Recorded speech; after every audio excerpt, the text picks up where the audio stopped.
What are you two talking about? Oh, nothing. Just the end of the world.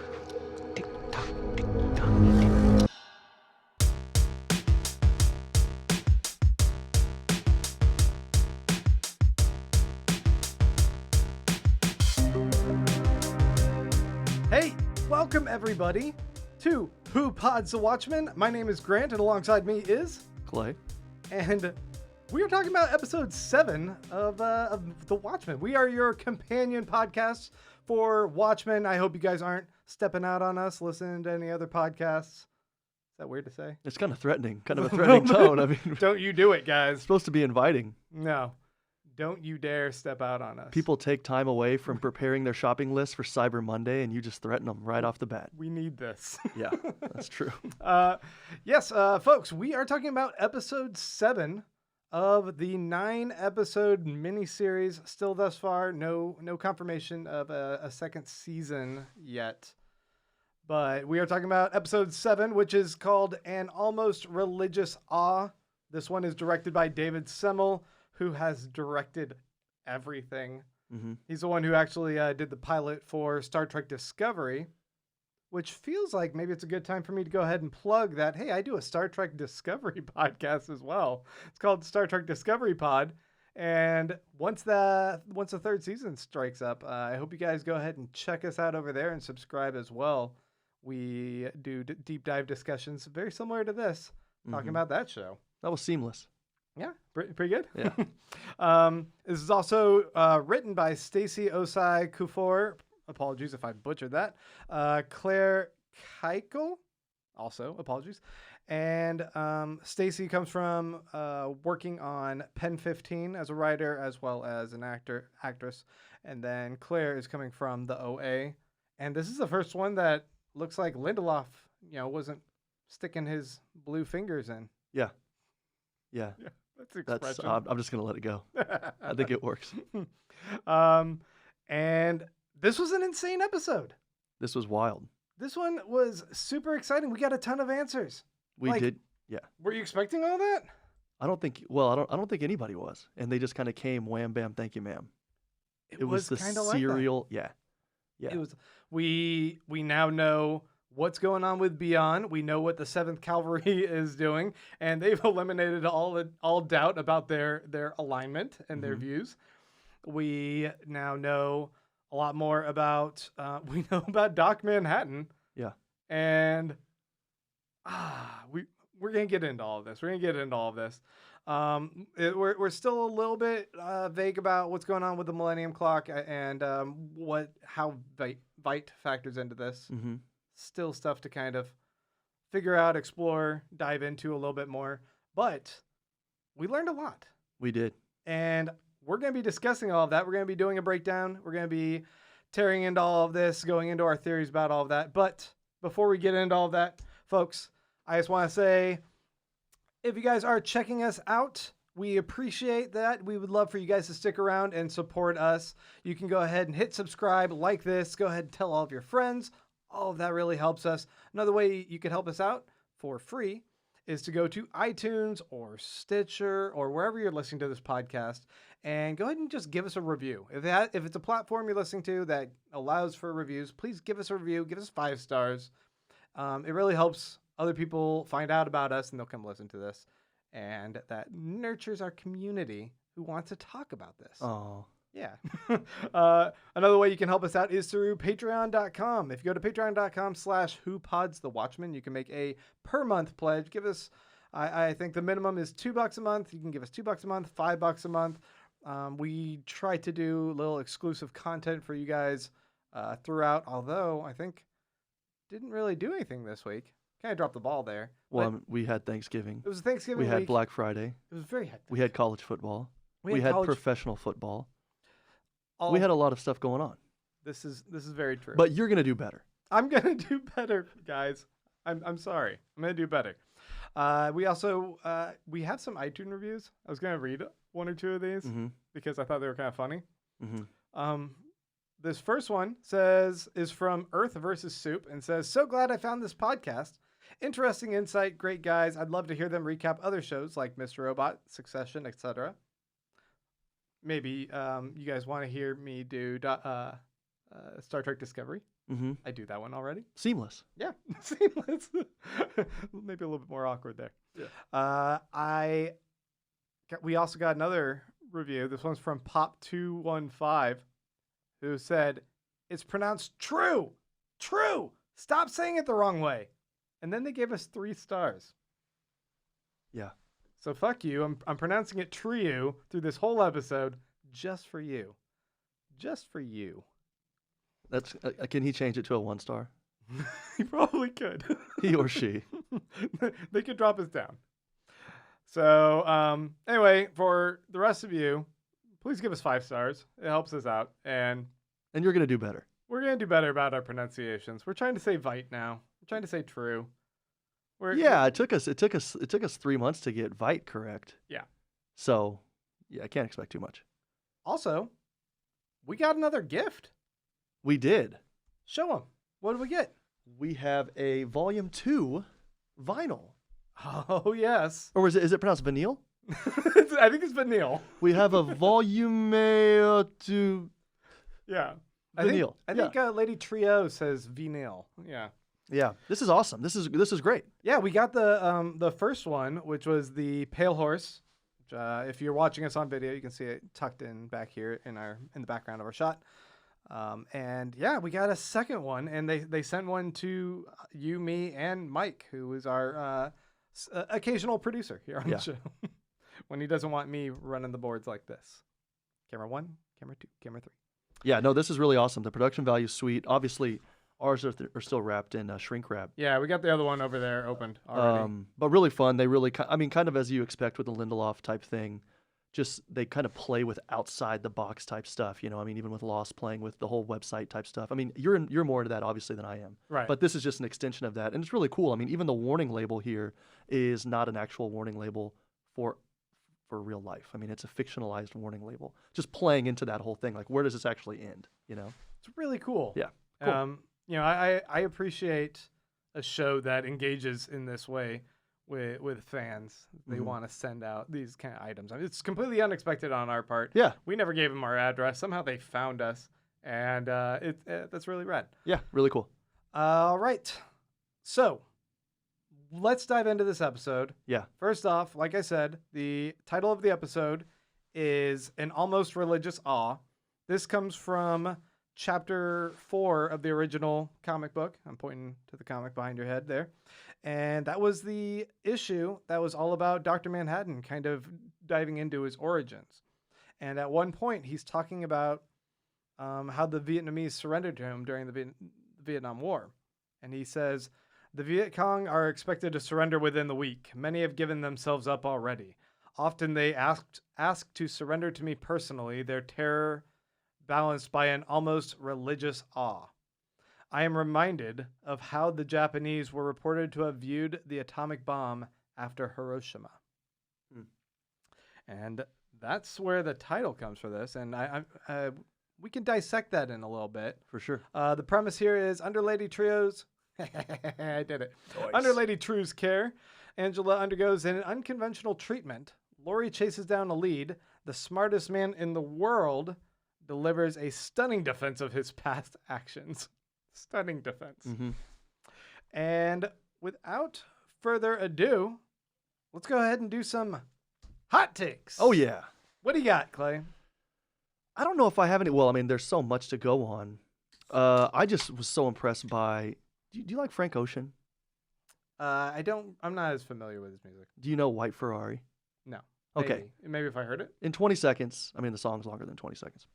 One of my favorite songs, and it's actually like 3 or 4 songs at the same time, you know, and it just kind of, just like your plug for your Star Trek podcast, everything is so seamless and just fits together so well. Synergy. Yeah, right. It was kind of like this. I thought that they, you know, within a few minutes of you can have an elephant in a room hooked up to a memory machine, and a few minutes later see pigs running through this cathedral courthouse and farts and a million other things, and somehow it just really works, you know. And there were so many different things going on at once. I think a few weeks ago I was kind of overwhelmed by how many different things were happening, And this actually just played it so well, and it was referencing back, and there were these great references to the comic books, and they spent just enough time on each little scene to then move on. I don't know, it just kind of felt like the pacing was really good, and I thought it was awesome. This is like one of the zaniest things I've ever seen in my life. Yeah, this episode really reminded me of what the leftovers was doing in the last few seasons. Yeah. Like, it suddenly went kind of bug nuts. It really started running toward the finish line and taking big swings with crazy concepts. When she opens the door and sees a fucking elephant, that boggled my mind. Yeah. And I think that, coming off of last week's episode, last week's episode was like really the kind of, I felt like the pinnacle of the show, where it achieved this masterpiece of storytelling, but it is also in a way very self-contained. Mhm. And I was curious what this next episode was going to be. I thought it might take a little bit of a step back, kind of like slowly bring us back into like what's going on with the plot, and like thread in a few things with like a big setup for episode 8. Instead, it just kind of went bam, bam, bam. Here is what's going on. Mhm. And we're obviously just going to give you a bunch of answers. Yeah. And now you're not sure where we're going to go with the end of this. Yeah, and it was going 100 miles an hour, but it never tripped over itself, No. which is what is so impressive and surprising. I mean, we even had but like we even had these crazy kind of zany throwback comic book moments, like the floor falling out, and she's trying to use the evil, like remote control that doesn't work. Like, we just had these really funny old school comic book moments in here too. Right. It was wild. We do a lot of rankings of certain things. That was my funniest moment. Yeah. The hitting the buttons on the floor, and she's like, "What are you doing?" And she's pressing different buttons, like it's a garage door opener. I loved it. Yeah. Yeah, she has had a series of them, and then one didn't work fully, and then the other.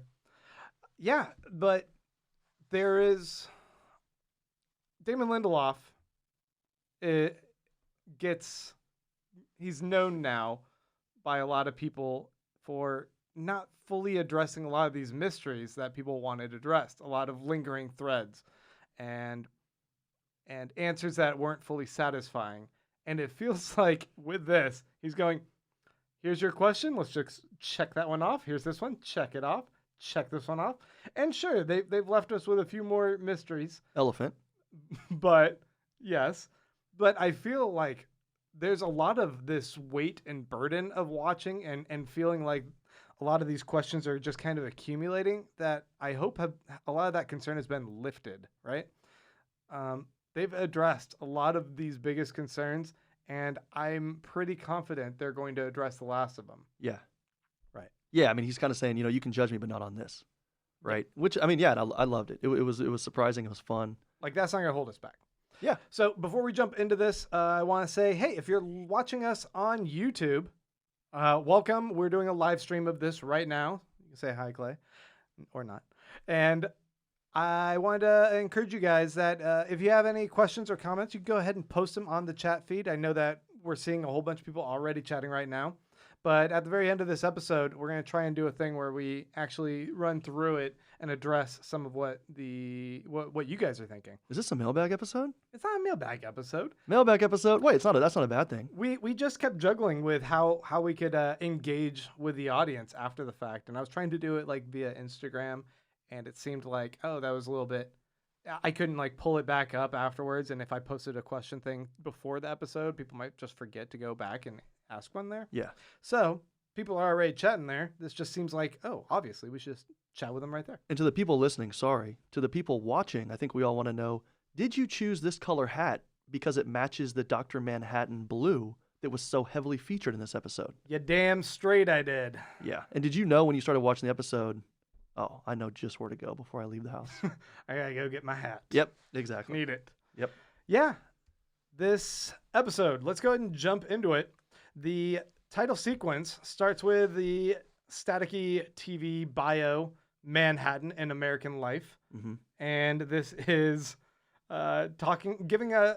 giving viewers who aren't as familiar with the comic kind of a rundown of who Dr. Manhattan is. We actually see Dr. Manhattan, at least this show's iteration, I think for the first real time, Yeah, I mean, I remember we saw him a little blip on Mars, Like on the CNN destroying feed? something. Yeah. Yeah. But here we actually see everything but the head of this body with big chunky legs walking around Vietnam, wreaking havoc. Thunder thighs?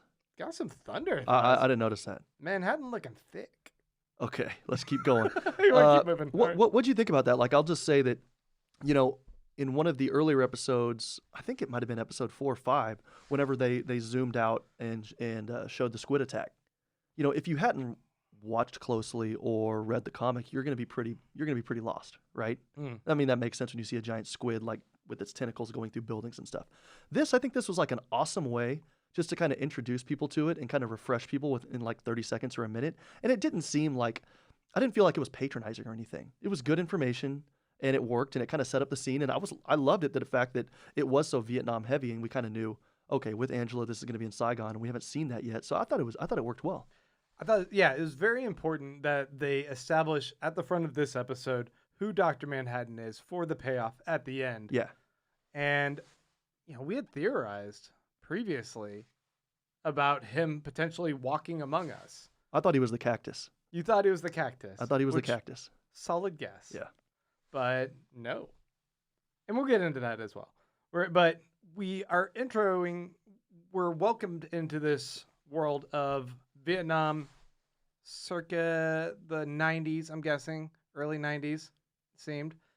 And we're at a video store. There's it's fascinating to see. I wrote down all the videos, by the way. Yeah. I paused. I looked at each of these. The videos, the VHS that were sitting on there.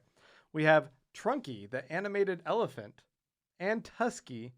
They're two different elephant shows, which ends up being a little bit of foreshadowing for the elephant reveal. It had a trunk and tusks. Which also Wow. fits into Lady Trieu. She, in the original fictional or real life historical figure, maybe fictional. Yeah. Use quote fingers. Yeah, I don't know how real she is. She might be a little bit mostly mythology, but she rode an elephant. She's real to the person who left that 3-star review. Let's just leave it at that. There's a real Lady Trieu. Don't mess with her. There's Porked Do It on the Farm, which is like a TNA screwball comedy from the 80s. Monsters from Outer Space. Not Outer Space, Outer Space. Yeah. And the monster on that cover kind of looked a little bit like Moloch, I thought.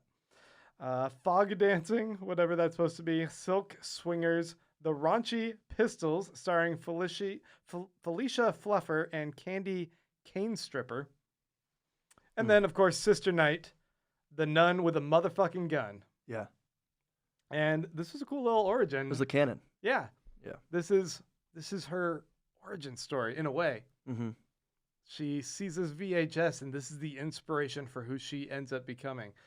Because there's a lot of questions. Like, we see her and Cal sitting around the table with their kids, and they're talking about Religion. yeah, religion and how it's don't believe it. It's just like no one believes in that. And yet she's dressing up as a nun with a rosary and everything. And like, why is she so intent on that? Is there some spiritual side to her? No, it's just that she was really inspired by this film, this VHS tape when she was a kid. I love the confidence she had in the video store. Like, this is going to work out, trust me. And then her great plan is just to walk out and say, please. Right? Like, I thought she was going to hide it behind something else, but still very honest with her parents, right? Yeah. That was sweet. And then we get a glimpse of what Vietnam is post-annexation. And there's part of what the title implies, an almost religious awe. It seems they're throwing a parade for Dr. Manhattan. The Dr. Manhattan iconography is everywhere on posters and in dolls and in puppeteering. And what did you make of this? Doesn't seem like everybody's happy about it. Not everyone. Yeah. No. There might be a few people who would rather just skip parade day. Yeah. Or make their own statement. Yeah, I mean, I think this is... The puppet masters. How appropriate that the puppet masters, the ones who want to control the people on the strings, don't like I this. didn't think about that. Maybe. Yeah, I thought it was, I mean, just from kind of an eye candy, not thinking about politics or anything or national identity or annexation or, whatever. Just for the sake of watching it, it was a lot of fun. You know, it was kind of cool, like, oh, this is what that might look like back then. Right. Or this is what that might look like from a little girl's perspective, you know? And it was pretty wild seeing that and seeing all the revelry and everything, and the parade. And then later on, I mean, of course, right there we had a suicide bomber, you know? And then later on, when she's looking down at her, you know, interesting question, and I'm sorry this is kind of tangential, but look, when she's looking down at her grandmother, was it just that she was not remembering anyone stopping to help, or maybe people stopped and then ran off to get someone? But it seemed like people were passing by, and then behind her you saw murderer over the Dr. Manhattan art, right? Right. Wall art. And so, I mean, what was it? Was it that they didn't want to stop and help, or she doesn't remember it, or it was just kind of more of this like dramatic effect type thing?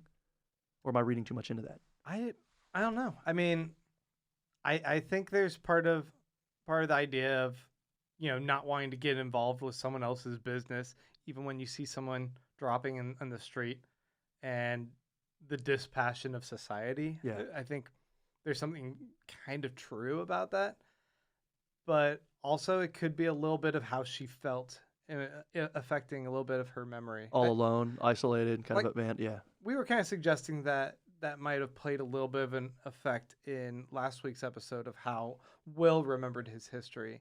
And it might be a little bit skewed by his personal bias of how he was seeing certain elements, Yeah, no, especially in how he was dealing with his kid. yeah, and I did think that was interesting. You know, whenever we saw him looking up, getting what's his name to hang himself, right? He kind of just looked at it and he was pretty resolute and he was watching it happen. And then when we saw flashes of her, when it was her looking at it, she's like huddled over, hunched over, and kind of shivering like she's cold or freaking out and scared, Right. right? So when she's going through the memories, it's not as kind of calm and collected as it was for obviously the person who created those memories.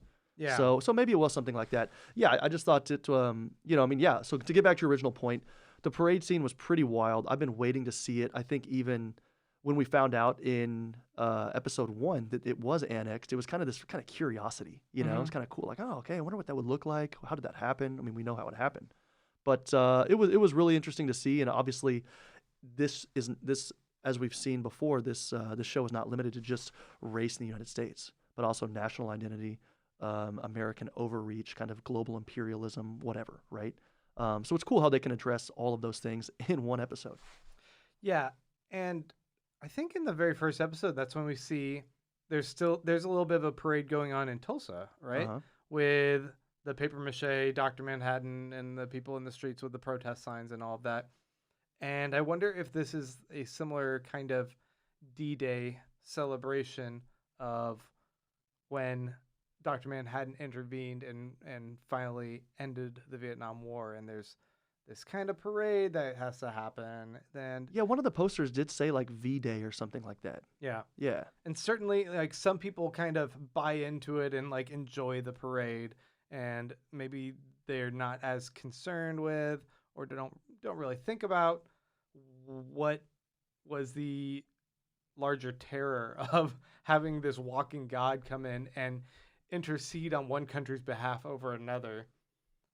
And this is part of that commentary that Alan Moore is making of like the problem with a Superman character is whose side is he on? And every side has gray to it.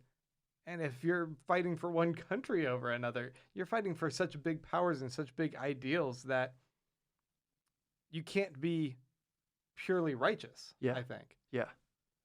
Like not across the board. There's going to be problems with the invader. And like that's what we saw. We saw this guy, the guy with the explosive who got the explosive from the puppet guy, strap on and then go blow up the truck and say death to the invaders. Right. Right. Yeah, it's not hunky-dory. No. I mean, it's only a generation removed. Yeah. You know, and I mean, I'm listening to you, but I'm just wondering, how much did they invest in education? How are the roads looking? I'm just still thinking about this weird Vietnam that's a state. I don't know. Sorry, it's just a weird curiosity for me. But yeah, to get back to the point, I mean, you're completely right, and that is why it's interesting that Dr. Manhattan is so apathetic, both in the comics and here he's absent, right? And B, what will drive him back or would drive him back? And now, as the end of this episode kind of unravels, we see, what's going to drive him back? Yeah. You know, or A hammer to the will head. he be driven back? Exactly, and that's maybe what it takes, at least with the Dr. Manhattan we know from the comic book series. So it's going to be pretty wild now that he's back in the picture. And does he have all of his faculties? Does he remember who he is? Is he kind of reborn, reawakened? We don't know. It's going to be pretty wild.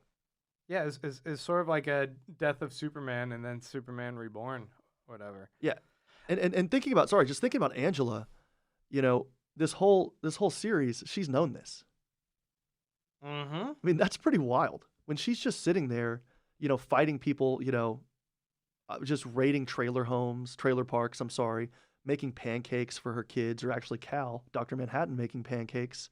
She knows this whole secret, which is wild. It's probably the biggest secret in the world at the time. Yeah, no kidding. She's got an ace in the hole, and Yeah. she's just sitting there like all calm about stuff. I mean, yeah, it explains a lot more of how she can operate with such a confidence and passion and self-righteousness in her own right, I guess. Yeah. She's the woman who conquered Dr. Manhattan. Yeah, absolutely. Right? Yeah, she has this weird, gruesome nesting doll in her house that she can pull out anytime. Well, while we're on the thread of her past experiences, let's continue just like exploring that, because we get more glimpses of what's going on with her life in Vietnam. We know that she was living in a home for girls that was basically a sweatshop where she's having to paint a bunch of Dr. Manhattan figurines. And then she gets, the first sequence we see is that she gets pulled in by the Vietnamese police, where she's inspired to the idea of justice and comeuppance against the people that killed her parents, because they find the puppeteer and she gets to stick around and hear the execution. By choice. By choice. Yeah.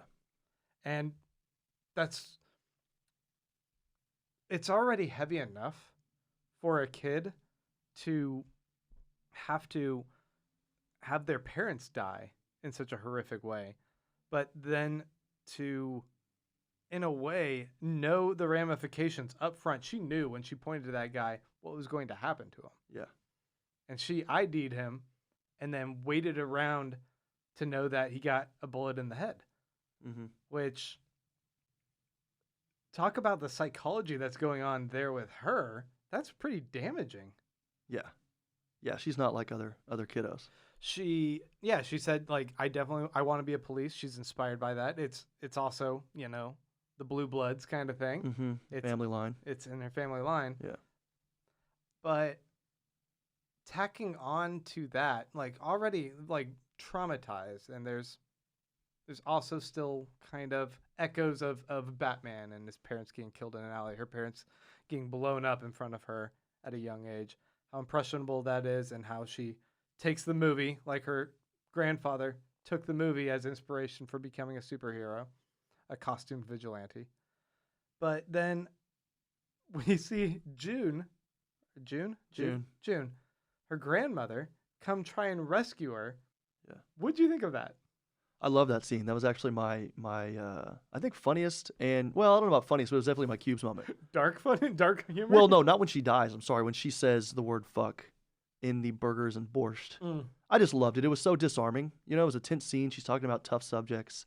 And then whenever they kind of bond over the video cassette, it was really disarming and nice. You know, it kind of felt like a family moment. It felt like such a crossroads moment too. Mm-hmm. She's there with her grandmother and she pulls out two objects, and it's two directions in which her destiny could lead, right? Mm-hmm. Mm-hmm. It was like, you can either wear the badge and take on the line of enforcing the law, or you can take the route of wearing the mask and becoming the masked vigilante.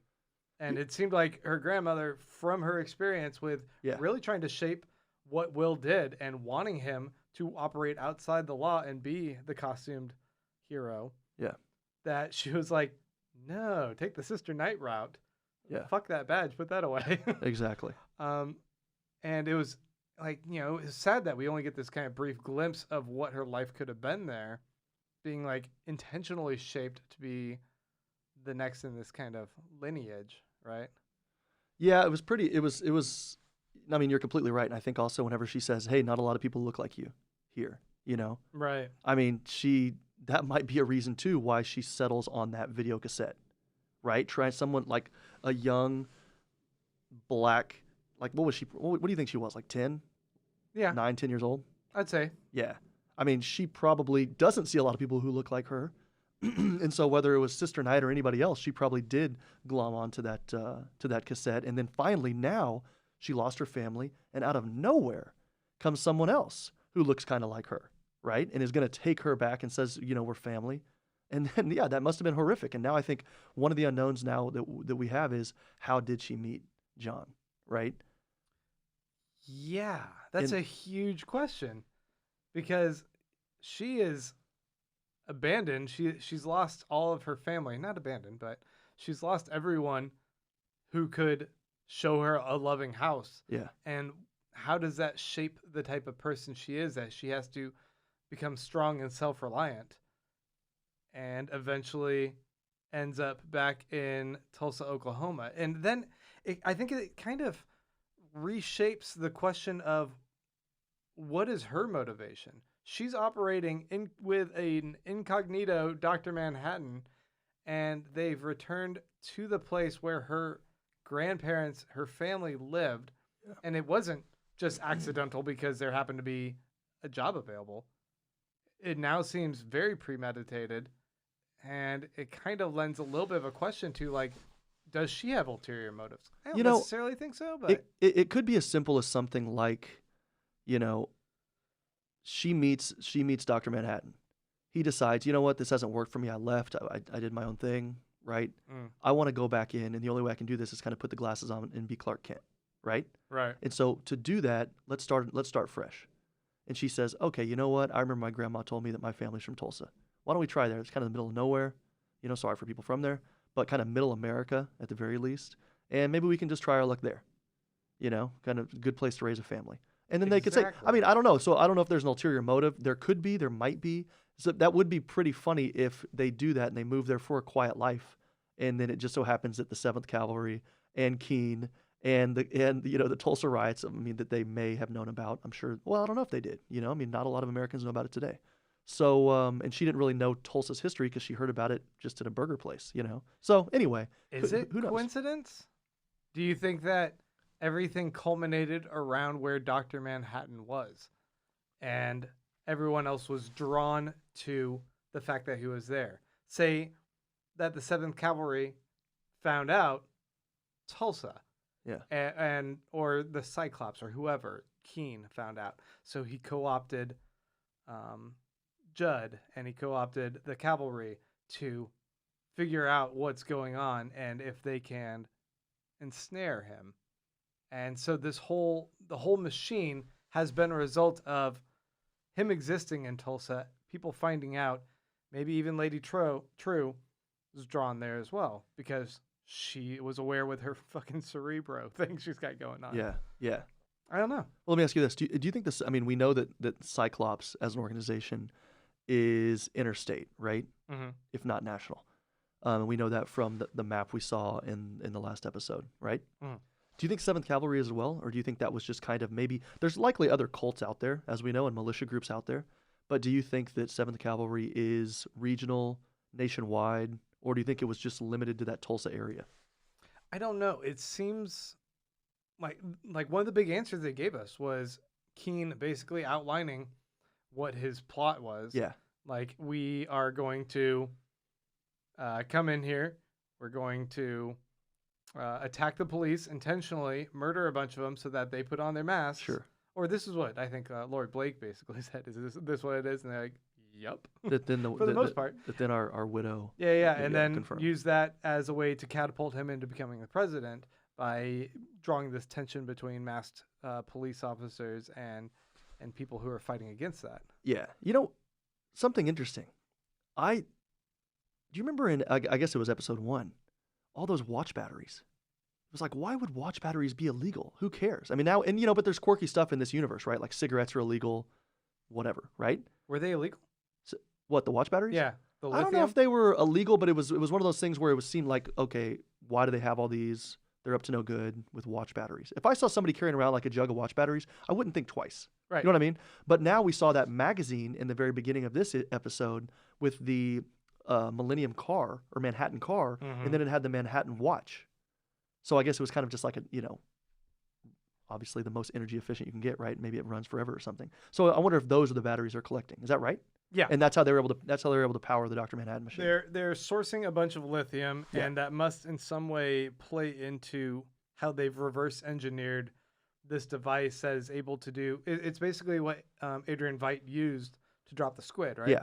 They figured out how to do that same thing, whether this was through Senator Keene having access to documents and records from Veidt, maybe providing it to Redford even, President Redford. But maybe they figured it out. They've been able to reverse engineer, but then they found a link between the lithium that was a byproduct of Dr. Manhattan. He manifested it. He created it. Right. And maybe they found out that if they use that, they can use it almost as a magnet to pull him in, right? Yeah. So if they're tracking how they're using this device to teleport stuff from one place to another, they might be figuring out how they're able to link that and extract that back to the point where they want it. Right. They're going to use that as like a magnet to suck in Dr. Manhattan. But how do they use Dr. Manhattan Exactly. to turn them blue? Exactly. It's Which- stuff out there for white guys. I mean, I love how there is this.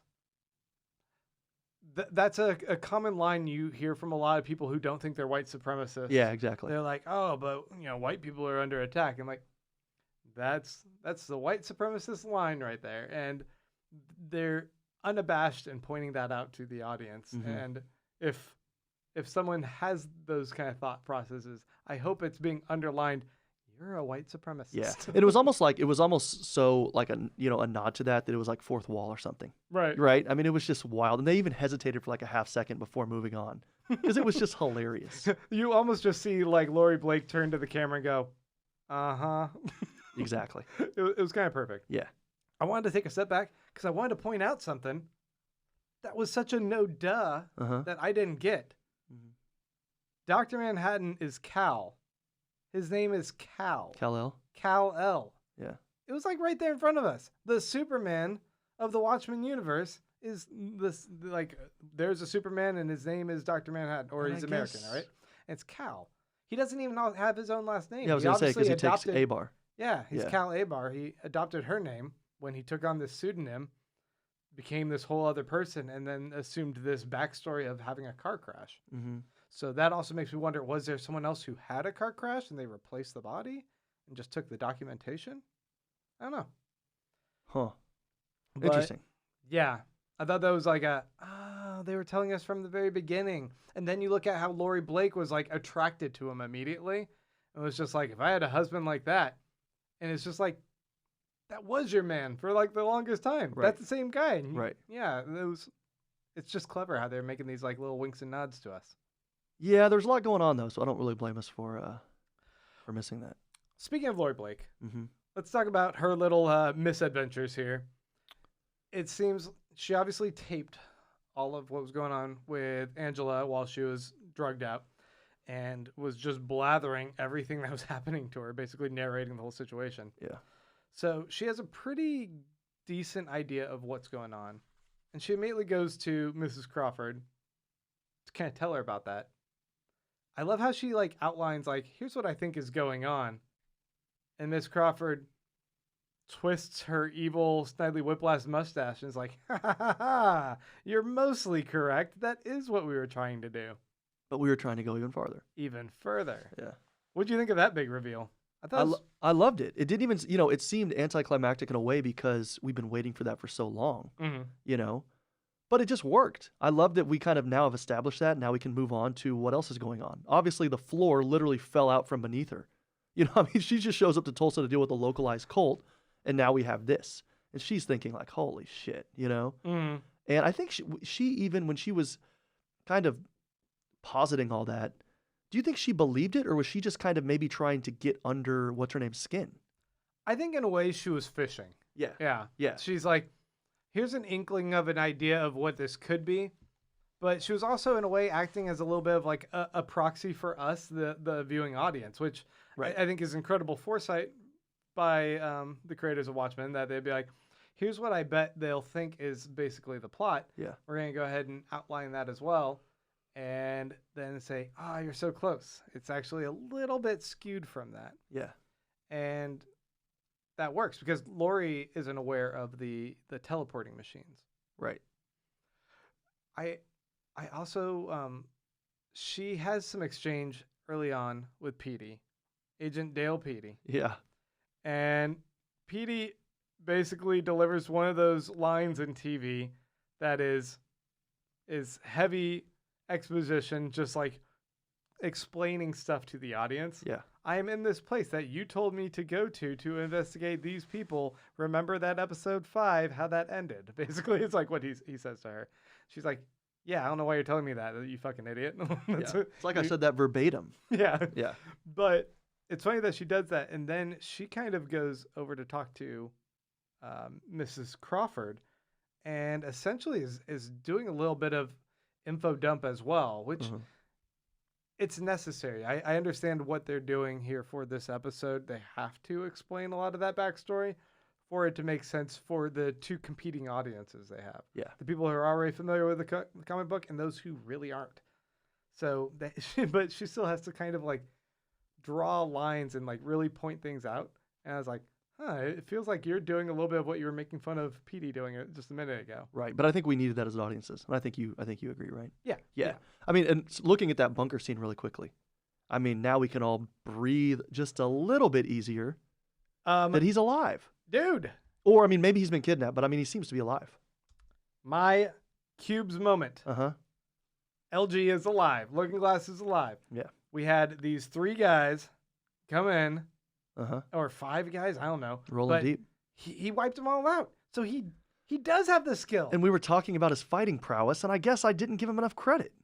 You didn't. You judged him poorly. You know what's interesting? A lot of them had blood coming out of their I wonder if he like poisoned them or something, or if, I don't know. I mean, how did he kill them? We're going to have to see something. I wonder if he exposed them to some like psychic blast, kind of like what he was around, or he had something with the machine.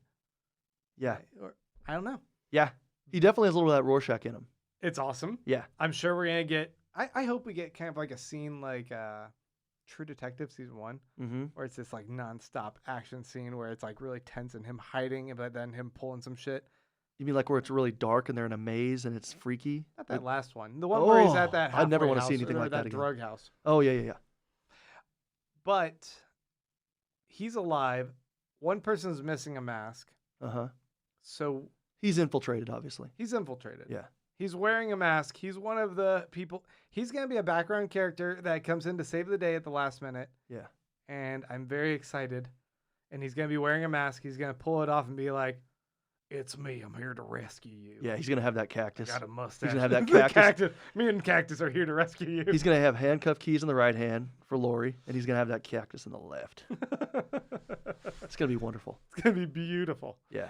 Yeah, so that was totally one of my Cubes moments. Sweet. The other one being the Kal-El thing. Yeah. I was like, oh, of course he's Kal-El. Darn it. Yeah. No, that was really good. I mean, I didn't mean to divert us away too much, but I think everybody, especially after such a heavy, great episode last week, it was nice to kind of get back and realize, oh, yeah, okay, this guy, he's alive. We need him. Yeah. We need a guy like him in our lives. Yeah. Anyway.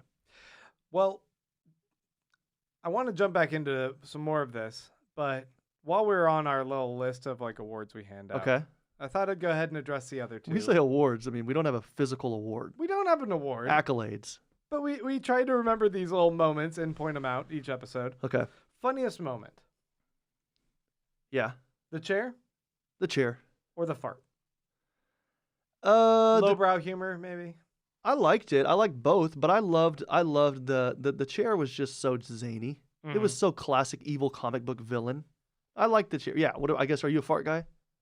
No, I'm a chair guy. Are you an evil pit man or are you a fart man? I would prefer to call myself an evil pit man. Yeah. Yeah. I don't know. I don't feel comfortable with either. Yeah. Don't Yeah. put me in this position. Put on some deodorant, evil pit man. And then what was your favorite performance? That's tough. I mean, it's easy to say Angela. It's also easy to say Trieu. Mm-hmm. It could be easy to say Pirate Jenny. That might have been, actually, as far as Cube's moments, that might have been one of my favorite scenes. Yeah. You know, it didn't really add much, but it was just so wonderful. And I'm sorry, I know you asked me a question. I'm going another direction. But they're sitting in like this shitty Honda Accord or something, right? Just sitting there. He's snacking all day. She's miserable, just stuck with him. And then, of course, she just blows right by him, you know? I love that. And you wouldn't expect any more or any less from those characters. Can I be honest with you? When I saw that scene, You knew I would love it. I know when I saw Angela pull up in the car, I thought that car looked so much like the one Cal pulls up in earlier Uh-huh. that I thought, oh, is that him? Is that him as Dr. Manhattan and he shapeshifted into looking like her? I was Holy like, hell. that's gonna be so bonkers. Like now he's trying to break in looking like her. For a second I was like, oh no, wait, no, she's escaping. She's trying to drive out. I was just like a little bit discombobulated based on the scene that happened just before it. And You're doing too much. Your My- brain's doing too much. my brain's doing too much. Yeah. That's what you give the viewers what they want, the listeners what they want. Yeah. Best performance. I'm kind of split on this. I don't know. I think there were a few good ones. Angela did the most. Yeah. You know. So do we just? Is there like a sweat of the brow doctrine here, where we would just give it to her because she's worked the hardest and she had the most lines? Sweat of the brow doctrine. Yes. That's a copyright law. Is that really? For a really boring. Yeah. That's a good term. I like it in this regard. Something is not copyrightable just because there was labor involved. It still has to have a modicum of creativity. There's your 5 seconds of copyright law for the Okay. night. Let's move on. Let's move on. No, but what was yours? No, best I'd say her. performance. Okay. Yeah. I thought Angela had to do more of the heavy lifting. I thought she was really good with this. Yeah. She was captivating and I enjoyed it. Although it wasn't as like emotionally Yeah, I agree. revelatory like for anyone. It was just like a lot of mysteries being like revealed to us, the audience. Yeah. But I didn't feel like anyone was like going through a lot of like crazy like drama that they had to like react to. Yeah, I mean, I'm a crier and I didn't really tear up this episode. No. Yeah, okay. Cool. I think we should talk about Adrian Veidt. In the scene or him or both? First off, let's talk about that badass fucking transition Yeah. where it's Angela's eyes and then her eyes take on the stained glass mosaic Yeah. before it transitioning to that being the ceiling. And I was just like, I love that. Yeah, it was wild. That was such a good switch. And how they blend what's going on with his scenes with what's going on with the rest of the world. I like how they're transitioning. I am still baffled about how he enters this plot. Where is he fitting in?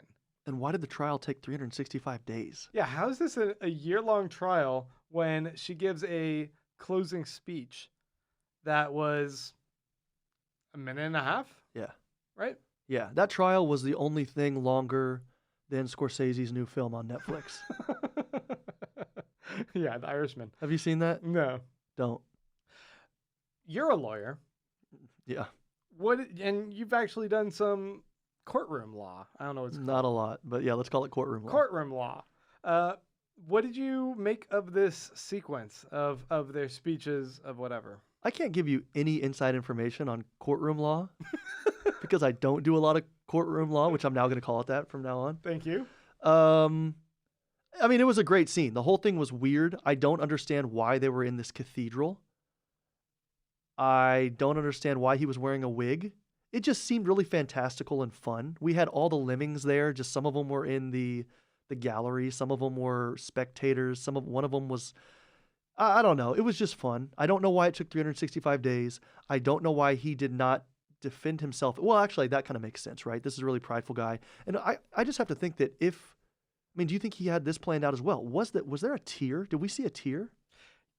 Yeah, that was one of the aspects. It seemed like he was being flippant about the whole thing, treating it like some silly charade.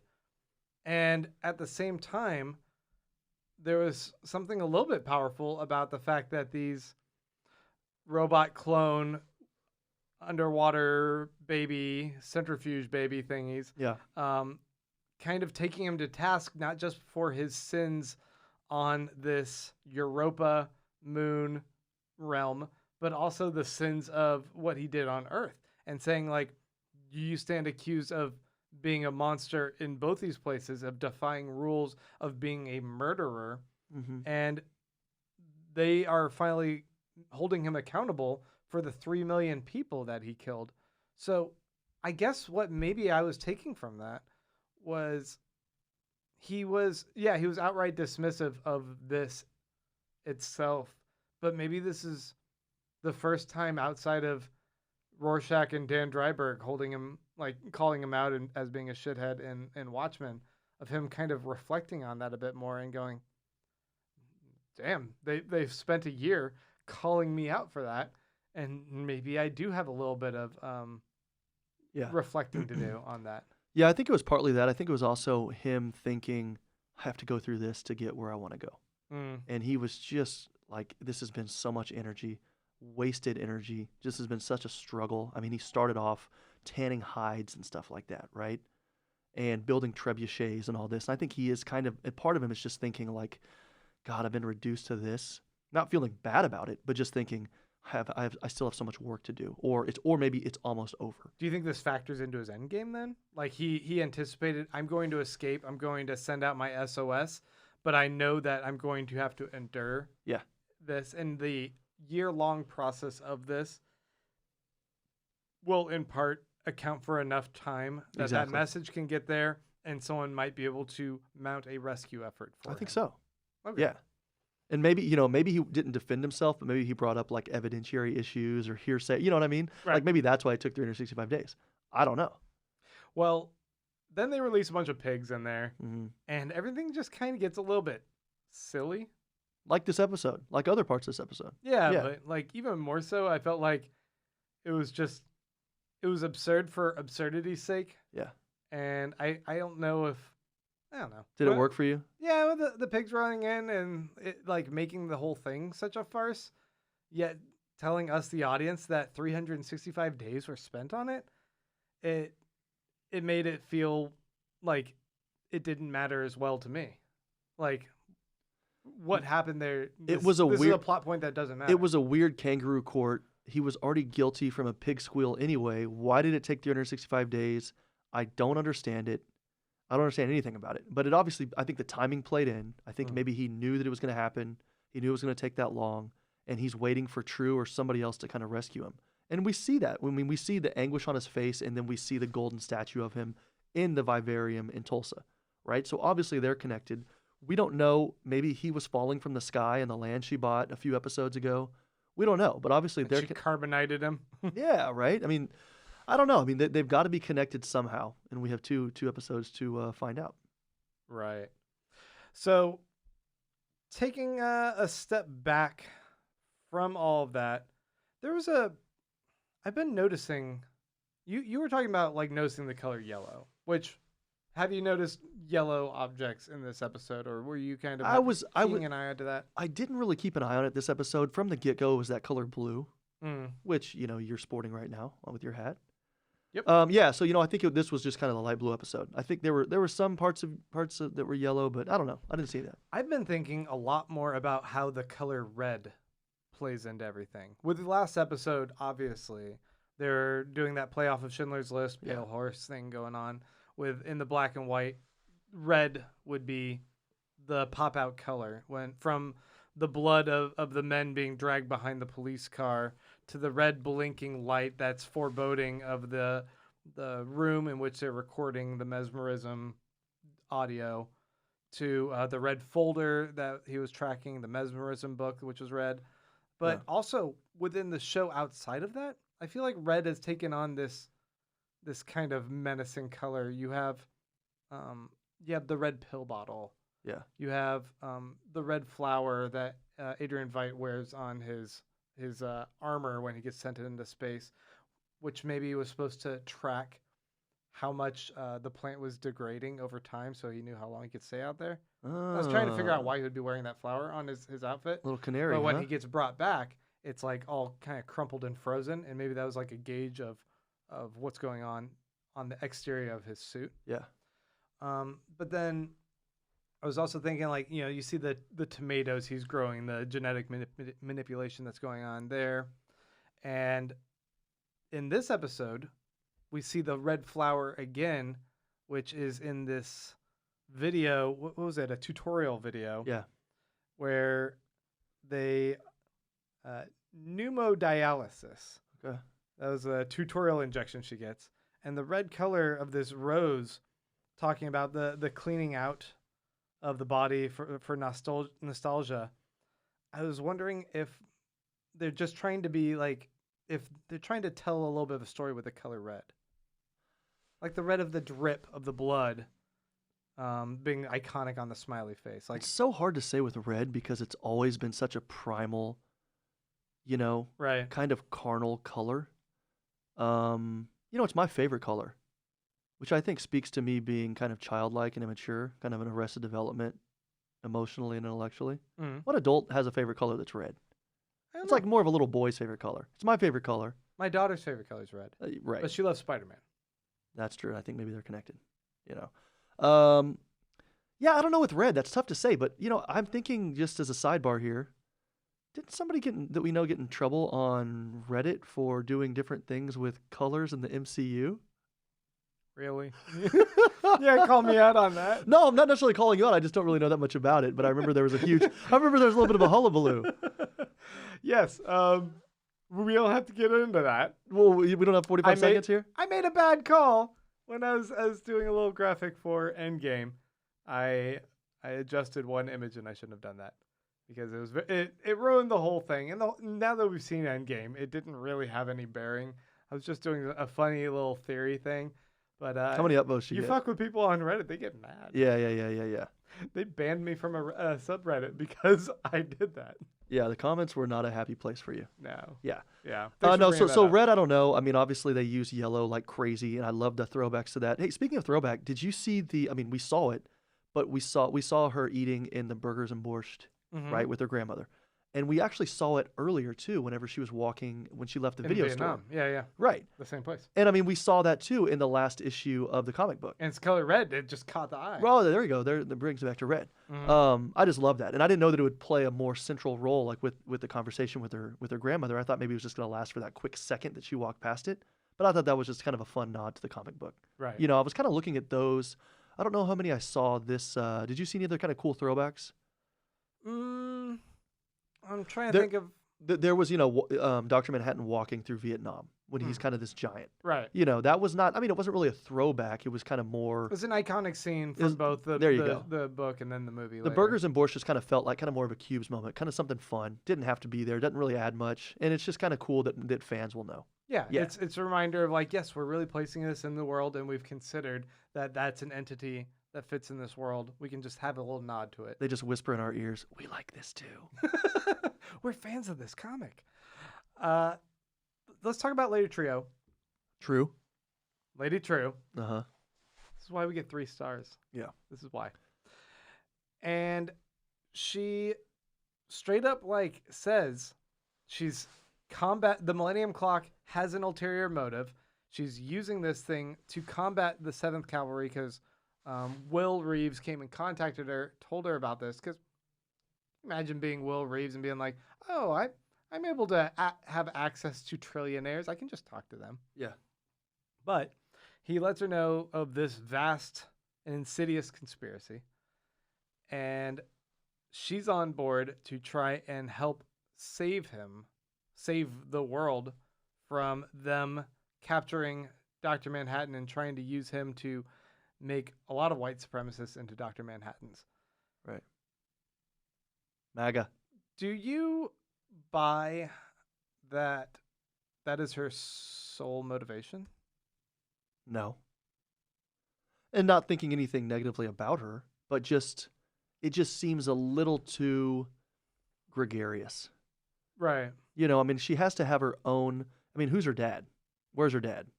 She has to have her own side, her own play going on as well. This was the theory that we had posited on this show before we had read about it anywhere else. But that the possibility that Beyond was actually her mother, and that was confirmed, and I was like, fuck yeah. Yeah. But the idea that that's her mother, and she's been feeding these thoughts into her mother slowly through the IV drip, and then addresses the father. What do you think that is? I think she's cloned the comedian, and he's going to be in this too. And That's going to be such a mindfuck for Laurie Blake. And if we tick off all these characters, they're all being brought back in to this show.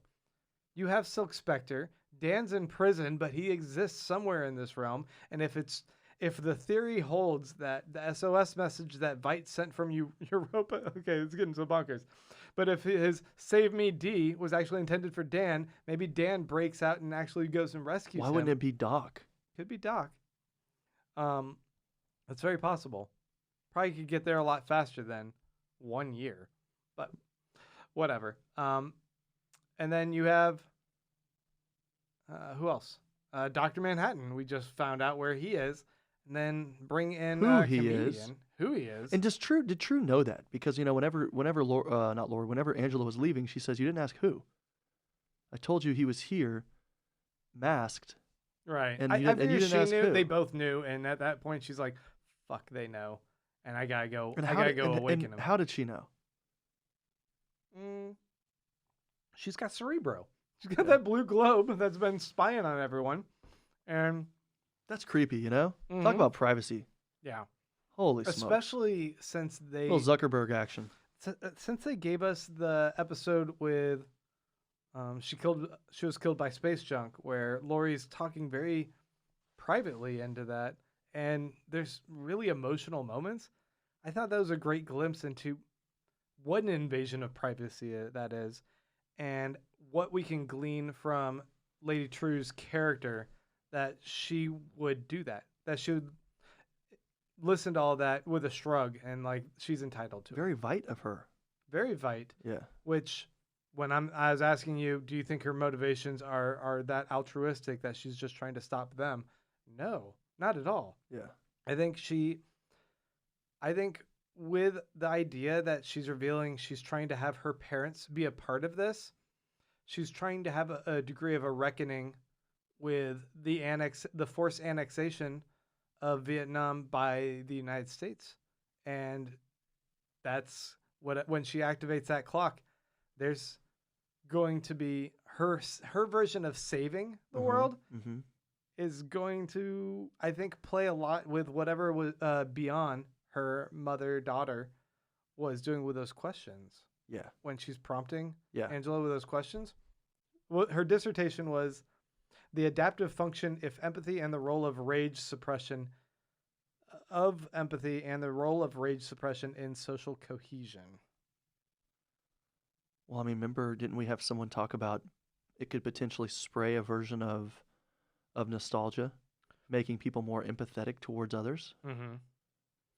And she was talking about the idea that the problem with nostalgia was that people would just linger on their fears. Mm-hmm. They would linger on the most traumatic moments of their life, and they couldn't move out of that to focus on positive memories. I think there's something very real about that idea. Yeah. Like, I think that all of us humans, we think most when we reflect back on a lot of the things we regret. Yeah. Our regrets, our pain, the stuff that we wish we could do over. But maybe it's not so much that we wish we could do it over as we almost like want to self-flagellate. We want to bask in the wrongness of what we did so that we can wallow in guilt and shame. Well, it's also a teaching moment, right? I mean, you want your kids to fall down sometimes. They kind of learn not to and learn how to walk or run a little bit better. Yeah. You know what I mean? Like, pain is something that's instructive. And also, you're right. I mean, I guess there is that idea that the only thing holding you back is yourself, and a lot of people would rather wallow in that than have the self-actualization and that fear that comes with that, thinking, okay, now I'm actualized. Now what do I do with my life? What's my grand plan? You know, what's my story? And that's tough. You know, like a lot of people talk about getting scared if they win the lottery, because then they think, what's next? You know, you're not tied to a job. You're not tied to this or that. Now you actually have to make real decisions. Well, actually, I mean, I guess if you're a millionaire, you don't have to make real decisions. You can hang out and like order in, Right. you know. But yeah, and there's something really, you know, thinking just also her speech is a total like Silicon Valley TED Talk speech. You know, she's all like, you know, bootstrap kind of thing. Believes in the individual. She's not bragging, but at least listing her successes. It's just kind of a self-indulgent moment for her, you know? So you weren't buying it necessarily, or I wasn't not buying it. It's just kind of she's kind of like Veidt. She lives for that. You know, she appreciates that and enjoys that. Just like in the comic book, you know, we have him sitting there at his desk, kind of like how Trump envisions himself, right? It's like where he's sitting at his desk and all these people are coming to him with important questions and he just signs yes or no or whatever, signs a check. You know, Veidt lives for that. She kind of does in a way too, although she actually seems to be doing more, well, I can't say substantive, but she's actually kind of putting her money where her mouth is. I mean, she's moved, not many people are living in Tulsa. And again, that comes to your point from earlier in the show or in the podcast. Why is she in Tulsa? Is it because people knew or were attracted to Manhattan's energy? it's the center of the United States. She now we've seen that she's working with Hooded Justice, who has mind control technology. He brings that to Flashlight. the equation. There's this idea of the flashlight being used to control people, the nostalgia pills being able to force memories upon people, and what might be her ultimate goal. Is she going to use the Millennium Clock to activate and manipulate people to do what she wants, or is she going to force people to have a reckoning with their past? I'm not really sure what her end goal might be with the clock and how that might be also used to thwart, if that is also her mission, the 7th Cavalry, of what their goal is to turn a lot of white supremacists into blue supremacists. Right. Did she use the elephant to come up with a maximum dosage kind of limit for nostalgia or memories? You know, like if you're thinking, how much can I disperse so until it has a negative effect or a fatal effect? The elephant can obviously take a ton. Yeah, and elephants never forget, so they're gonna remember everything. Exactly. So they already have all these crazy memories from, you know, working the beat in New York. I was hoping that line would, oh, of course it's an elephant, because an elephant never forgets. That's what I was hoping would happen. Yeah. But that's why I'm not writing this show. That'd be awful. What did you think, though? I mean, we had this, when she opened the door, we had like the cell bars, Like, you know? Oh, I thought maybe for some reason he was going to be behind bars. They were holding him there because he was trying to get to Angela. And it sounded like there was kind of like this Darth Vader breathing apparatus, you know? So I thought, okay, maybe he's on his last leg and they're kind of, yeah. Or, she's going to see him right before he dies. Yeah. Speaking of that, she's a trillionaire, right? Uh-huh. And all it takes to break into this space age door is a rock to the red device, or the green whatever door lock. Yeah. And it just pops open. Yeah. Also, when she's giving her speech before the debut of the Millennium Clock, it's on all these screens that are glitchy all over. And I'm like, you're a trillionaire. Fix that. What's this glitchy element? And I was like, is this just that they were concerned in the visual department that we need to know this is a TV being projected? Because I feel like there was no concern there. I was going to know it's a TV projected. I don't need to see all the I think that's what it was. The glitches of technology. I think that's what it was. She's a trillionaire. Yeah. Well, she's spending a lot of money, though, you have to think. Yeah, and that cumbersome hologram communication device, it just seems so tedious. What in the world? She puts a Frisbee on the ground. Yeah, carry that all around and like drop that whenever you want to activate it.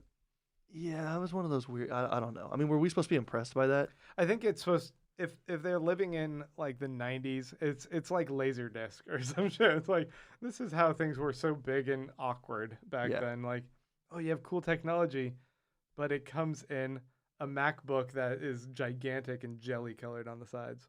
I mean, again, if it is like Veidt, if she is like Veidt, did she know that Angela was going to do that? Was it planned that much? I mean, she has so much stuff going on. I mean, could she really plan that down to the T? I appreciate that they're like, oh, we didn't think you were going to take all the pills at once, but we definitely wanted you to take them. And so you would start kind of living out his memories. Another thing that kind of surprised her was when Angela said something about her daughter. And she really seemed to be surprised. Like, oh, you know that? Oh, you are a detective. Wow. You're piecing things together. Wowzers. Anyway, I mean, did you think that was authentic? Yeah, but I think her directness and honesty about a lot of this is also pretty authentic. It Yeah. strikes me in a way similar to Veidt at the end of the comic, where it's like, what was his line? Do you take me for a Republic villain or whatever? And he's Waiting like, till midnight, you mean? yeah. Yeah. It's like, I already did this 35 minutes ago. Yeah. I wouldn't tell you my plan if I hadn't already ensured this was a done deal. And we started getting that with Keen too, which Laurie then cut off, which was funny. Yeah. Yeah. She's like, shut up. I'm not gonna give a shit whatever it is that you're trying to tell me. Yeah. But that makes me start kind of guessing, like, oh, has whatever machination that she's intending already begun to take place? Or will it have already taken place, just like the comic, before the final episode? Yeah. Like, next episode's got to happen, right? Yeah. Absolutely. They got to be activating the clock. The I damage would is hope done, so. and it's the repercussions. Yeah. Okay. So, question time from me to you. Okay. What will? I mean, it's your understanding that They both look the same. It's your understanding that Oh. right. It's your understanding that Looking Glass will rescue Laurie. Yeah, I mean, I think that he's... And when I say understanding, hope, understanding, wish, Hope. desire. Hope, I think, is more accurate. Okay. But I think that's what they've set in place, is that he is that last active agent that we're supposed to kind of forget about for a little bit, and then he'll pop back up wearing the mask and be like, oh, that's the problem with your masks. Anyone can infiltrate. Oh, Right? and Laurie will say something like that. Yeah. Yeah.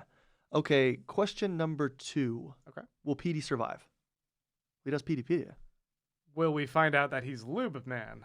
Oh, that's right. Well, we find out that he is the blind... What did I call him? The blind minnow? Blind salamander? The blind salamander? Yeah. Yeah. I would guess he would survive. He's our... He did Peteypedia, so does that mean he survived? Yeah, like, I figure if he's going to be our link to the greater mythology and they want to do a second season, they don't want to get rid of Peteypedia. They'll let him survive to kind of continue telling the tales in the off season. Man, I hope there's a second season. Pirate Jenny, does she survive? No. Oh. We always think she's going to die. I think every episode we're like, Pirate Jenny. I mean, that's the thing. Die. You talk about the rose on the outside of Veidt's armor being the canary in the coal mine. She's the real canary in the coal mine here. Is. You know, we know when she dies, something's up. Yeah, so shit's going down suddenly. Next question. Okay. How will Angela explain the death of the kids, their father to the kids? A hammer to the head. Right. That was so brutal. When she just like... I turned away. It was one of those. I can't watch that. And the music, Life on Mars, but it's like extra slow. The piano. That Bowie It was just song. piano. Yeah. It was so great. Oh, it's one of my favorite songs. I don't think that's going to be a concern right now. I don't think Not she's right going now. to have to be like, kids, full house moment. Come gather around. Let's sit and talk about this. And what was in the back of the truck? Was it one of those machine guns with the 7th Cavalry? Because they had her house staked out. Remember, it kind of looked like the similar build of the machine gun we saw in episode 1. Are they just gonna blast her house? And he's gonna get whose house? Oh, Angela's. Angela's. Yeah. And is he yeah. just gonna get in front and then deflect all the bullets, and then we know that he's the second coming? Yes. Maybe. I like that idea. That'd be cool. That would be really rad. Yeah, they have a great corner lot, by the way. You like corner lots? They're nice. Are you a corner lot man? No, not so much. Really? Are you a cul-de-sac man? I think corner lots are like... I mean, I then know you're where at the edge of like two-way traffic, and you're like, you hear it on both sides. Oh, okay. A lot of lights in the window. Yeah, I want to be like just tucked in the middle of the street. What about a cul-de-sac man? I can see the appeal if like everyone's having like a cookout or something, like a little community. How is that? Oh, you mean like a neighborhood watch party? Neighborhood little block party. Yeah. Do you think there was anything special with Angela's adopted kid who had the like staples? Was that part of the toy, or is that kid like telekinetic? Yeah, I totally thought they were trying to allude to him being a connecting point, especially since he's building the same kind of castle. What's going on with the linkage there? Is he Walt from Lost? Does he have special psychic powers? Right. I don't know. I don't know if that thread is only ever going to be picked up or if it was just a red herring. I wouldn't be surprised if they knew with a show like this that they're going to have so many mysteries be a part of that they wouldn't just try and sprinkle in some red herrings here and there to kind of throw people off the scent. Okay. Will Laurie? I mean, sorry, this is just rapid fire. You have a lot of questions. Will John kind of explain things to Laurie a little bit, or will we understand their story a little more? Yeah, I think we have to. Mm-hmm. They got to explain that to us. We have to figure out what's going on with the background. Why is she even with him? I mean, we don't. Wait. Why is she with him? We're talking about Laurie. Oh, Laurie. Yeah. I thought you were talking about. No. Okay. Will there be a moment like whenever Dr. Manhattan shows up with Angela and Laurie's like, "Oh, now you've come back." All right. Kind of have one of those, not cat fights. Sorry, I don't want to be like that. But will we have a? I think like there's that? got to be an interaction there. Yeah. Yeah. Because I mean, right now she just has Petey. Right. It's like you show up to the high school reunion with Petey. You're not staying long. You're gonna make a quick exit. There's my ex, and Petey's like, "Fuck me." Exactly. I can't compete with that. With Dr. Manhattan. Okay, sorry for the younger audience. You like to bring it up every episode. I'm doing this for you. This is your Thanksgiving miracle. This is your belated birthday present. Thank you. Will Dr. Manhattan be nude? What will Dr. Manhattan look like? Because will he look like that actor? Nah. No. Nah. It's gonna be a whole other guy. Do you think he's gonna look like John? You think he's gonna look like yeah, Mr. Phillips? He's gonna look like the Lemmings from Veidt. He's gonna look like the Lemmings. Yeah, absolutely. And that's who she fell in love with, and then reskinned him. Essentially. Reskinned him. Yeah, exactly. Yeah. Yeah. She got into the customization settings, when you start the video game, and she kind of gave different look. That sucks for him. Why? I don't know. I kind of wanted that actor to get a chance to be Dr. Manhattan now. You mean for you mean Cal? You mean Cal? Since Cal's been laying low. He's got his time though. I love that dude. Yeah, he's great. God, great husband, great father, great looking dude. Fucking, he's lying on the couch reading Hemingway and Chinua Achebe. This guy loves the classics. He loves reading. He loves reading. He loves the classics. He's not sitting there slack-jawed watching Watchmen like the rest of us. He's not watching American Heroes story. He's doing the right thing. And you know what? Do not ask for whom the bell tolls. It tolls for thee. And that's very interesting, too. Kind of prescient. I mean, that's, the Hemingway novel. That's the poem he took the title from. Stop asking for, for whom it tolls. It's tolling for you, dude. Like, your time's up. It's all about death, right? And your time's up. You're getting a hammer to the skull. He took a hammer to the skull. And she pulled out the little hydrogen, but it's like a tangible object. It's not just something he traced in his head. It's something he implanted into his head to make some part of his brain forget and have total amnesia. I couldn't play that. And yeah, Lady Trieu completely knew when she's mentioning like, oh, so the complete amnesia. That doesn't happen. So I'm calling bullshit on this car thing. Interesting, yeah. So she knew. Yeah, for sure.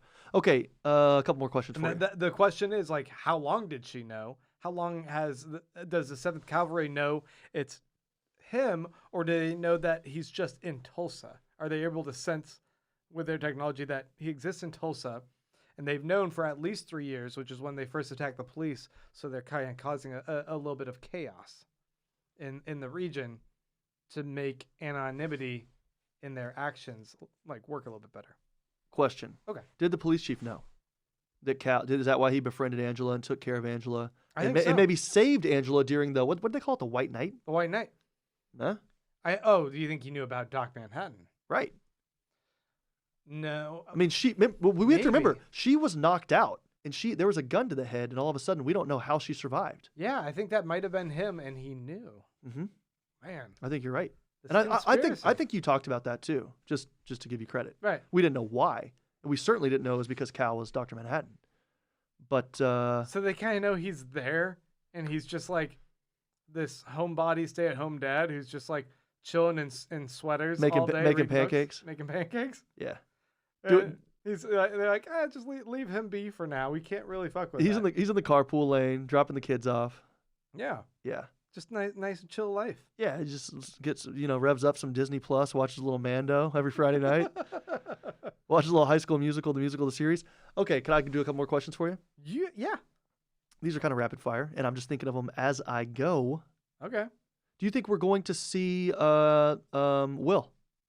Will there? Will we see him, and will there be like this heart-to-heart moment with him and Angela? We will. Ooh. Yeah. Okay. You like that? No, Yeah. we definitely have to see him again. Yeah. Once more. Okay, what's the elephant for? See, I don't know. I liked your idea of like having a large creature.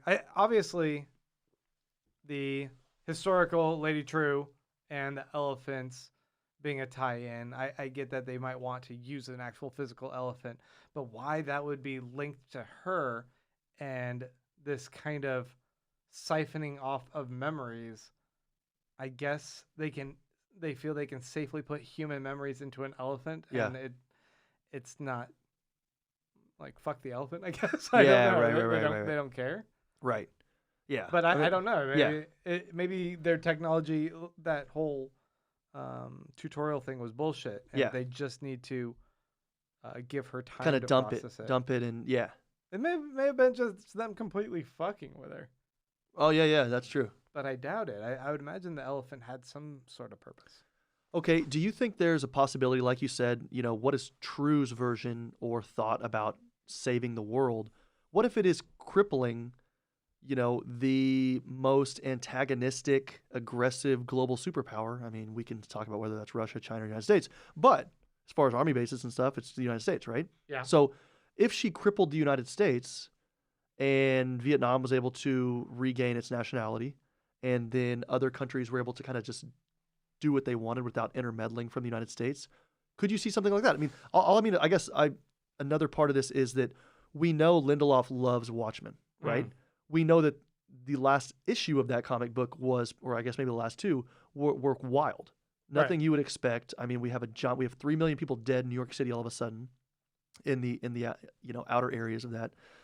So he might want to do something similar. Could this end at the end of episode 9 with a crippling of the entire United States of America? I kind of think so. Yeah. It's like the end of the age. I mean, it started with, Lady Trieu's beginnings started with, or her mother, has memories of Agent Orange and destruction in this little village in Vietnam. So it's not the apex of America, but certainly after World War II, we're in our apex, right? So now, is it the end? And will we see the end of the United States? Maybe not as a country, but definitely weakened to the point of not being able to go into other countries. Yeah. And I guess follow up. It's got to be this kind of tearing down of the norm of this world, of the United States being this superpower, taking control back. And if she wants to bring peace to the world, maybe in her view, her lens is that the United States needs to be destroyed. Yeah. Maybe it is evil, and that's part of the reckoning as well. And how's she going to do that? I don't know. Yeah. I don't fully have a decent guess. And has Veidt made a deal? It could be hypnosis that has us tear each other apart, like in the movie theater, right? Yeah. And maybe Veidt is trying to get back to prevent this. Maybe he recognizes that this is going down the same path he did, and he's going to try and stop Trieu from doing the same thing he did, because maybe it didn't matter. The world tensions are still there. But I guess we're not seeing that. They haven't been like suggesting that there's an escalation of arms race or anything anymore. No. Seems to be like there is a degree of harmony still that's been maintained. Yeah, at least on that level. Right. Will we see Veidt on Earth next episode? It's almost like if we don't, it's a little too late. Right. Don't you think? I mean, I don't want to just fit him in at the end. I mean, they've included him in all but one episode. And it's been Wile E. Coyote, it's been zany, but it's been for a reason. You know what? I'm kind of anticipating the episode's going to be mainly him. And then we'll get what's going on Earth in about the length that we got with him. Huh. But I don't know. Because then it would bring everything together. We got 2 episodes left. Yeah. Yeah. You think the last episode's going to be like a sweet hour and a halfer? It's got to be, in which case we need to push this back. Yeah. I mean, our start time's going to need to be a little later. Okay, that's the end of my rapid fire question. You had a lot. We can move on. One thing I wanted to point out before I'm going to jump into looking at a lot of what people were commenting on here. I wanted to point out that at the moment that Angela is by the blue globe and Lady Trieu enters into the room, did you notice how the light was hitting her face? I did not. It was hitting her face in a way that made her eyes glow separate. And at first, it kind of looked like she was doing what Will was doing with the white makeup over the eyes to brighten them and contrast everything.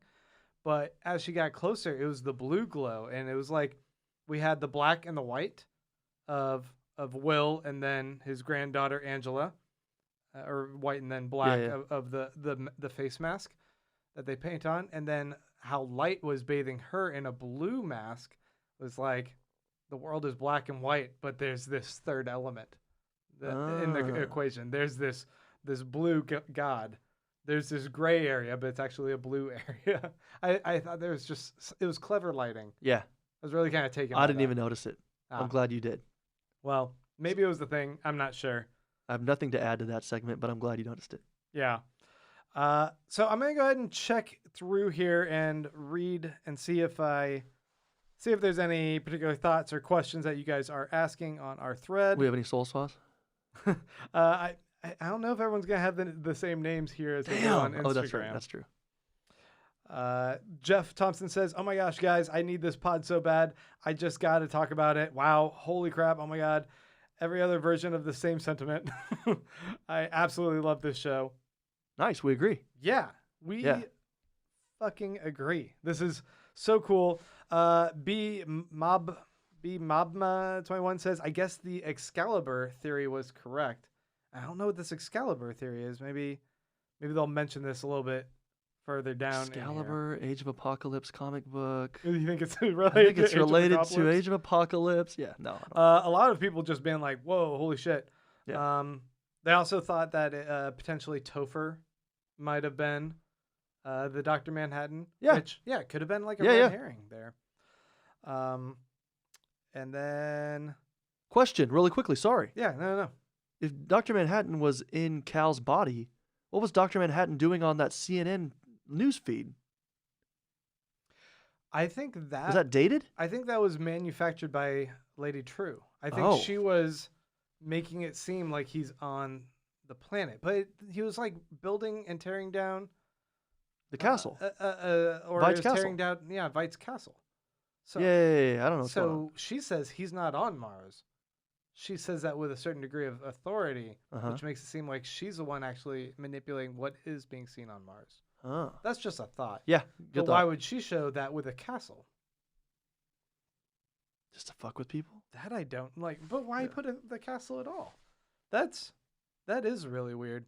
Someone said, let's see, Joe Dat Dude, maybe, says, "Is Cal the doctor or is he the communication device?"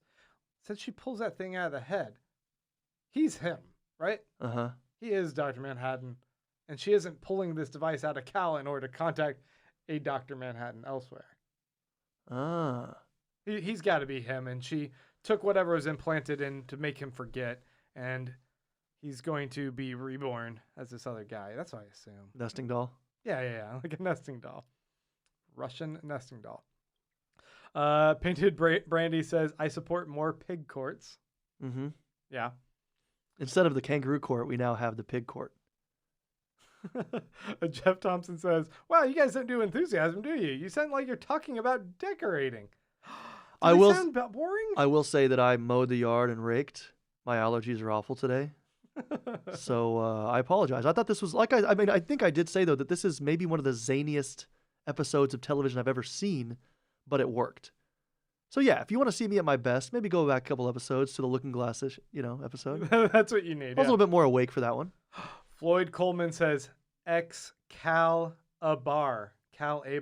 Holy smokes, that was the theory. Oh man, that's pretty good. History Eraser Button says, "I don't get the hate for this show. It is brilliant." Yeah. Is there hate for it? I mean, you've been looking at things more than me, and I haven't looked at anything, so it's low bar. There's people that feel like it's woke culture. Oh, really? and that they feel they're being preached to, and they don't like being called white supremacists. Uh-huh. So generally, white supremacists don't. Well, people are don't like trying to this. stop using the word Thanksgiving now. Apparently- Oh yeah. according to the real Donald J. Trump Twitter account. Shit. Yeah. So we got to watch out. It's tough out there for white guys. Yeah. Can't even say Thanksgiving. Beat to Death says Fog Dancing, that VHS in the beginning, Uh-huh. is an in-house book written by one of the guys kidnapped to the island in the original comics. Oh, okay. Cool. Ah, Very cool. I didn't know that. Let's see. You have any more questions while I'm reading through this? You know, what kind of burger did that Burgers and Borscht remind you of? That's the question you want. Was it? No. For me, though, when I saw it, it looked like a classic In-N-Out. It looked like an In-N-Out. Five Guys? You think it No. was a Five Guys? No. You think it was an In-N-Out? No burger? way. Where'd they shoot this? They shot a lot of this in Georgia, right? Do you know how salty Five Guys is? I'm not saying I like Five Guys. No, I mean, I'm not saying I don't. But my God, you better have like a 20 spot to pay for Five Guys. It's expensive. Timothy Reynolds says Angela freaked out, and terrified perspective on the hanging was after Will had been strung up by the racist cops, not while Judd hangs himself at Will's command. Okay. Okay, there we go. Yeah. Huh, okay, thank you. History Eraser Button says the child actors in the show are so good. The young Angela scenes are so captivating. I think that's an excellent point. She was great. Yeah, we didn't really talk about that. I think because they were kind of just interspersed. You know, it wasn't like, I don't know. You know, I mean, I thought she was great. Jeff Thompson says, I think Petey is going to rescue Laurie as Lube Man. Oh yeah, Can you imagine we're expecting Looking Glass and then Lube Man slides in? I wouldn't mind either way. Because Like it's a win-win. he is another dangling thread. Like, what is he up to now that that phone call ended and he doesn't know where she went? Okay, can I say this again too? Yeah. This show, more than anything, has taught me about courage. We have the most courageous actors in this show. People walking into like warehouses with just a gun, right? And then we have what's his name? Yes, Will. It's kind of like True Detective. They just do it. They just go. We have Lube Man going into a bunker and there's a bunch of dead bodies. He's as cool as a cucumber. No? I guess How would you be doing in that situation? I would not be comfortable. Yeah. I somehow changed the wipe on this. Check this out. Look at the screen there. Ooh. I don't even know how I did that. This is like PowerPoint 97. That's a complete unnecessary wipe effect, and I apologize if that's throwing people I didn't off. know it was called a wipe effect. I guess, I mean, he's an FBI agent. He's got to be at least a little bit comfortable. Oh, with wait, now is it doing it by default now? Yeah, it's by default. I must have hit some other button on this, and now it's doing that annoying wipe. Windshield wipers. So yeah, I don't know. I would think that fits. Yeah. There's a possibility we'll never get Lube Man again. We'll never have that resolved, and that would be the funniest. We're gonna leave one mystery, and we're never gonna address who Lube Man is again. And you know what? It kind of fits though. It's this idea that, you know, when people are costumed, when they are masked, it just creates this kind of cult phenomenon, you know. And we don't know what people are doing, what they're up to, what their motivations are, and it might just be. But you know what though? Like, this guy was pretty talented. Right. I don't know how to run full speed. There's not enough Vaseline in the world to let me run full speed and then go into a gutter. Like, I don't care how desperate I am. I'm not going into a fucking sewer. Not that I won't. I can't.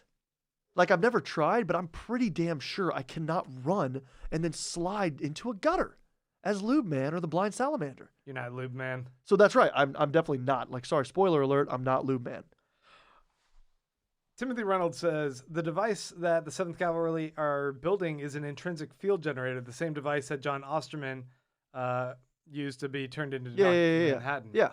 And so if they're getting Dr. Manhattan, somehow they're able to use some other device to pull him toward them and have him captive. Are they then taking, if this is still the Cyclops people, they might still have their own kind of mind control device. You think they could take control of his mind and make him teach them the wisdom of how to become like him? Well, so what's weird too, I mean, yes, Because maybe. who's going to have the watchmaker kind of... Also, he does not reconstitute for like weeks or months, and he does so randomly in mess halls. Yeah. So It was a just messy because process they, by a guy who knows how to put things back together, but over a long period of time. So no, exactly. So just because you have the tools doesn't mean you can build. Whatever. Shell is talking about you entered a room and saw yourself there. How would your brain resolve it? An elephant.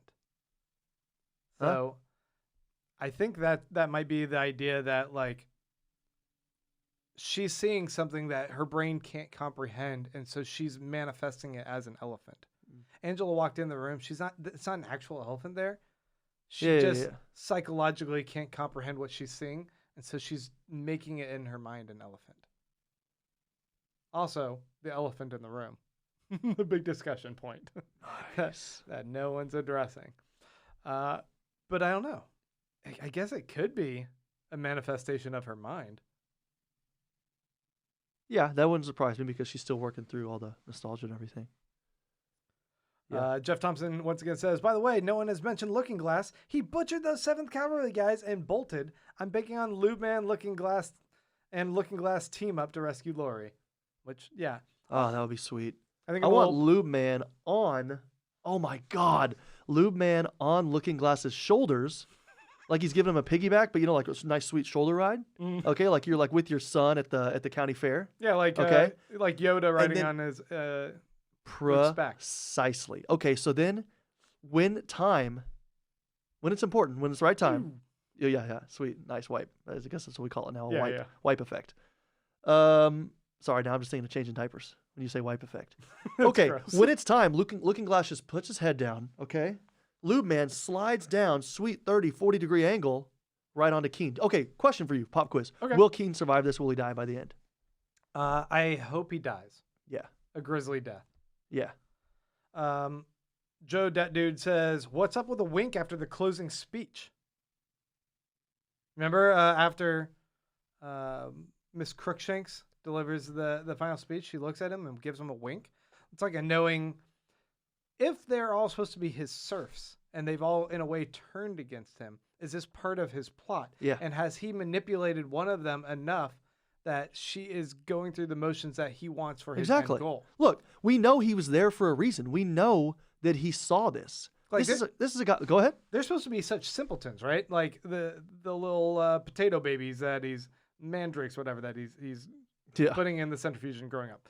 And like part of what he was talking about, like with the problem with them, is like you guys don't even seem to have a proper purpose, and that's why you'll never be human. Yeah. But if he can give someone enough of that drive where they do have purpose, maybe they become more of the life form that they're fully intended to be. Well, we look back to the comic, right? Mm-hmm. And Manhattan says, yeah, I've seen enough life. Now it's time for me to leave and go make some of my own. Right. Now, Veidt is kind of, in a way, mirroring that and doing the same thing. So maybe he does kind of see the lemmings and then see, hey, maybe I can take this one step higher.